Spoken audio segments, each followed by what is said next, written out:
ये कहानी है राजस्थान के अनूपगढ़ की, जिसे सुनोगे तो आपका भी दिल दहल जाएगा। नमस्कार दोस्तों, मेरा नाम है अंबर और आप देख रहे हैं द रियल फाइल्स। यहाँ से आपको ऐसी सच्ची घटनाएं सुनने को मिलती हैं जो आपको किसी और चैनल पर नहीं मिलेंगी। तो दोस्तों, ऐसे ही आज की एक जो सच्ची घटना है वो मैं आपको सुनाने जा रहा हूँ। दरअसल रवि और किशन नाम के दो भाई थे। ये दोनों अपने माता पिता के साथ राजस्थान के अनूपगढ़ में रहा करते थे। जो इनका बाकी का परिवार था वो अनूपगढ़ के पास एक छोटा सा गांव था, वे सब वहां रहा करते थे। तो जब कभी भी इनको मौका मिलता तो ये अपने माता पिता के साथ वहां जाया करते थे और अपने बाकी के रिश्तेदारों से मिला करते थे। इनके गांव में इनके दादा दादी अब नहीं थे, लेकिन इनके बड़े पापा मतलब ताऊजी और इनकी बुआ लोग ये सभी उसी गांव में सेटल थे। तो ये कभी ताऊ के घर तो कभी बुआ के घर घूमने के लिए चले जाया करते थे। तो 2018 के समय में भी ये लोग वहीं पर मस्ती कर रहे थे और अपनी गर्मियों की छुट्टियां बिता रहे थे। दरअसल एक दिन शाम को इनके ताऊ जी वहां आते हैं और कहते हैं कि मेरी बेटी की तबीयत कुछ ठीक नहीं है, तो आप आइए और उसे देखिए, क्या पता कुछ समझ में आ जाए, उसकी तबीयत ठीक हो जाए। तो अभी ये लोग अपनी बुआ के घर पे थे और ताऊजी का घर भी इनकी बुआ के घर के पास में ही था। मतलब ये लोग एक ही गांव के थे। यहाँ बुआ और फूफा को कुछ जरूरी काम आन पड़ा था, जिस कारण वो जा नहीं सकते थे। इसलिए बुआ और फूफा जी ने दोनों लड़कों से बोला, मतलब रवि और किशन से ये बोला कि तुम लोग जाओ और ताऊजी की बेटी की तबीयत खराब है, जाकर देख कर आओ। पता नहीं क्या है जिस वजह से ताऊजी खुद आकर यहाँ पर बोल कर गए हैं। तो बच्चों ने भी कहा ठीक है कोई बात नहीं, इसी बहाने उनके घर पर सभी से मिलना भी हो जाएगा। तो ये लोग वहां से ताऊजी के घर के लिए निकल गए। ताऊजी का घर वहां से ज्यादा दूर नहीं था, तो ये लोग पहुंच तो गए। तो जाकर देखा कि तबीयत वाकई में ही बहुत खराब है, जिस वजह से वो लड़की बिस्तर से ही नहीं उठ पा रही है। तो ये सब चीजें देखते हुए रवि को अचानक से वहां कुछ नोटिस हुआ और किशन से कहने लगा कि तूने इतना परफ्यूम क्यों डाला हुआ है। तो किशन ने कहा, मैं तो घर से निकलते वक्त ही मैं लगाकर निकला था, तुम्हें क्या अभी पता चला। तो रवि बोलता है कि तुझे ऐसा हार्ड परफ्यूम जंगल या ऐसे गांव में लगाकर नहीं घूमना चाहिए। तुझे पता है बुआ और मम्मी भी हमें हमेशा बोलती हैं, डांटती हैं, तो तू क्यों ऐसा करता है। तो किशन बोलता है, क्या यार तू भी क्या बात करता है, ऐसे बुजुर्गों की तरह मुझे समझा रहा है, छोड़ ऐसा कुछ नहीं होता। इसके बाद इनकी ये बातचीत खत्म हुई और देखना उखना हुआ। रात के खाने के बाद ये लोग अपनी बुआ के घर के लिए वापस निकल गए। कुछ देर के बाद ये बुआ जी के घर वापस आ गए। अब उस वक्त रात के करीब 9:30 बज रहे थे। तो इन्होंने घर में एंटर किया और जो बुआ जी का कमरा था उसमें एक सबसे पहले एक बहुत बड़ा सा हॉल हुआ करता था जहाँ पर टीवी था। तो रवि उस टीवी को ऑन करके वहीं पर बैठ के देखने लगा। बुआ और फूफा जी अपने किसी दूसरे कमरे में बैठे बातचीत कर रहे थे। कुछ देर के बाद रवि जो कि टीवी देख रहा था उसने किशन की तरफ देखा, तो वो घूर घूर कर इसे ही देख रहा था। इसने यह बात को इग्नोर कर दिया और फिर से टीवी देखने लगा। थोड़ी देर बाद इसने फिर किशन की तरफ देखा, तो इसने महसूस किया कि वो लगातार बिना पलक झपकाए बस इसी की तरफ देखे जा रहा है। तो इसने पूछ लिया कि क्या बात है किशन, तुम मुझे ऐसे घूर घूर कर क्यों देख रहे हो। तो किशन पता नहीं किसी और ही भाषा में इससे पता नहीं क्या बोले जा रहा था, शायद वो कुछ उर्दू में बोलने की कोशिश कर रहा था। तो रवि ने सोचा कि शायद ये मेरे से मजाक कर रहा है, क्योंकि किशन का स्वभाव कुछ ऐसा ही था, मस्ती वाला। और जो रवि था वो थोड़ा मैच्योर था, क्योंकि रवि किशन से बड़ा था, तो इसका नेचर भी थोड़ा सीरियस वाला था। तो इसने इस बात को इग्नोर किया और वहां से उठकर सीधा रसोई घर में आ गया। तो इसने देखा कि बुआ और फूफा जी ने अभी तक खाना नहीं खाया है। तो इसने खाना गर्म किया और सीधा डाइनिंग टेबल पर ले गया। इसके बाद सबको आवाज दी तो सभी ने आकर खाना खाया। खाना खाने के बाद इनकी बुआ जब वहां से उठकर जा रही थी तो किशन ने अपनी बुआ को आवाज दी और कहा कि आपके पीछे कोई औरत आकर खड़ी है, जो कि हम लोगों को खाना खाते हुए देख रही थी, जिसका चेहरा एक तरफ से पूरा जला हुआ है। तो बुआ ने फटाफट पीछे मुड़कर देखा तो पीछे कोई नहीं था। जिसके बाद सभी लोग किशन को देखने लगे तो अब वो किसी और ही आवाज में जोर जोर से पता नहीं क्या चिल्ला रहा था। तो सबने मान लिया कि ये हमसे मस्ती कर रहा है, मजाक कर रहा है। इसके बाद रवि किशन को अपने कमरे में सोने के लिए ले जाता है। अब दोनों भाई अपने कमरे में सो जाते हैं। इसके बाद करीब रात के 2:30 बजे रवि की आंख खुलती है तो देखता है कि इसका भाई किशन अपने बेड से गायब है। रवि उठा और अपने घर से बाहर आ गया तो देखा कि किशन आंगन में ही बैठा है और नीचे बैठकर कुछ चबा रहा है। इसने ध्यान से देखा तो वो किसी मुर्गा या मुर्गी को पकड़कर कच्चा ही खा रहा था, क्योंकि बुआ सब ने इन मुर्गे को पाले हुए थे तो बड़ी आसानी से किशन को ये मिल भी गया। आज से पहले कभी भी किशन ने ऐसे नॉनवेज को हाथ तक नहीं लगाया था। तो रवि ये देखकर काफी अचंभे में आ गया था। इसके बाद रवि को ये चीज बड़ी ही भयानक लगी तो वो उल्टे पैर वापस अपने कमरे में आकर लेट गया।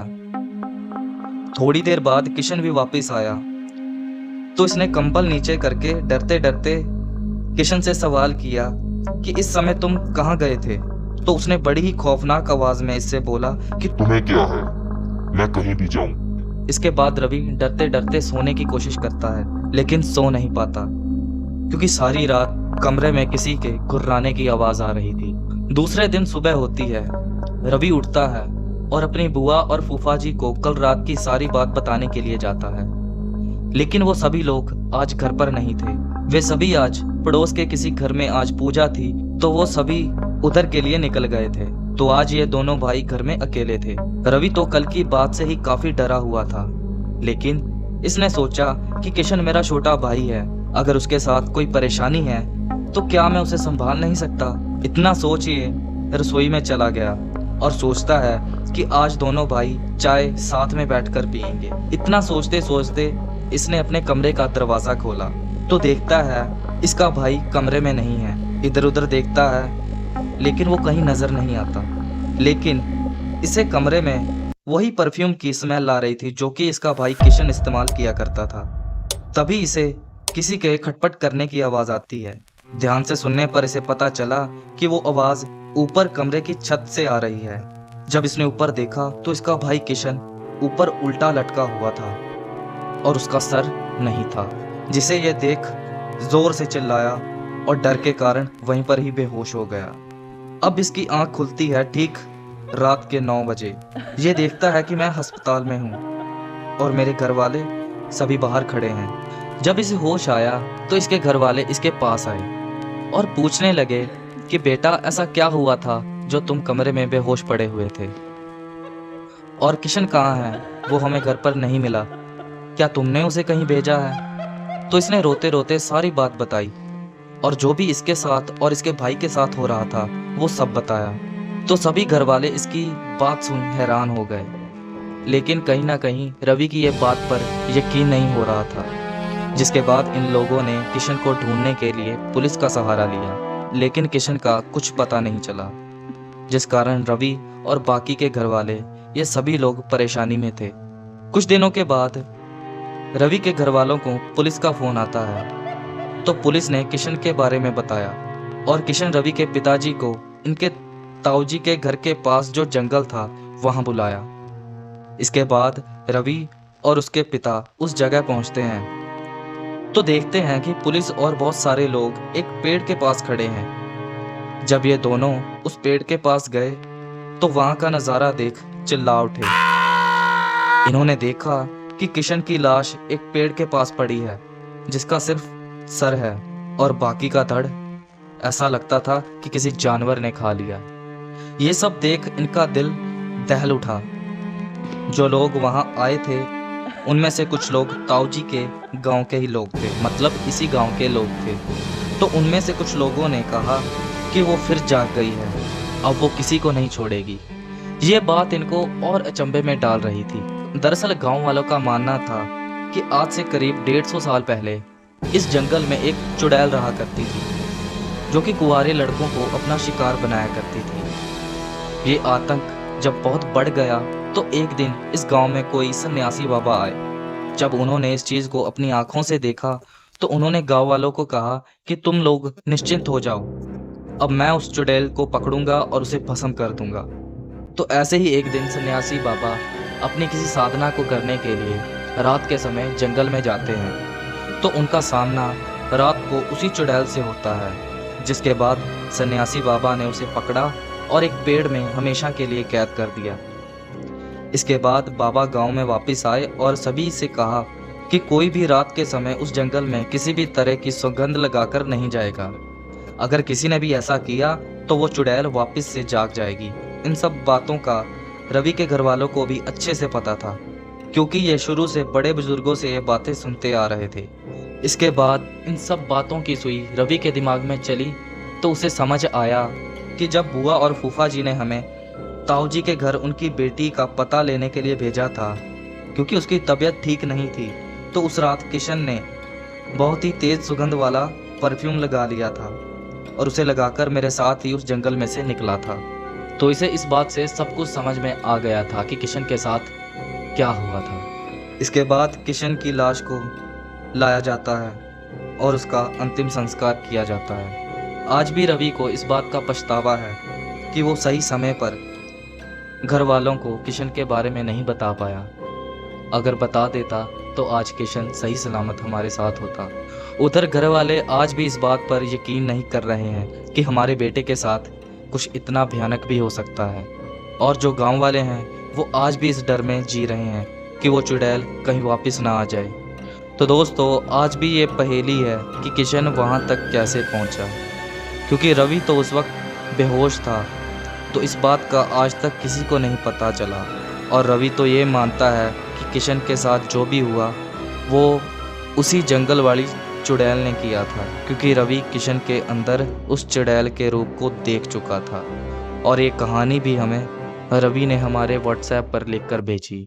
दरअसल ये कहानी नहीं बल्कि सच है, हकीकत है।